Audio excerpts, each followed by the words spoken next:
انتهت نقابة المهن الموسيقية من التحقيق مع سارة زكريا اليوم الأحد، وذلك بعد تجاوزاتها في إحدى حفلاتها في الساحل الشمالي، حيث أصدرت نقابة الموسيقيين بيانا بعد الانتهاء من التحقيقات ويتضمن ما يلي: أولا، منع تصاريح الغناء للمطربة سارة زكريا داخل جمهورية مصر العربية، حيث انحرفت بالجمهور انحرافا أخلاقيا من خلال ألفاظ وإيحاءات جنسية تخرج عن الأخلاقيات العامة والقيم الإسلامية.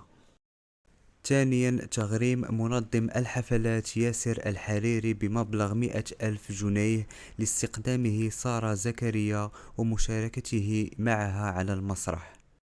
وثالثا وأخيرا، التحقيق مع مدير المطعم بالساحل الشمالي بسؤاله عن ظروف وملابسات التجاوزات والمخالفات في الحفل المذكور. أخبرونا في خانة التعليقات برأيكم في تصرف سارة زكريا.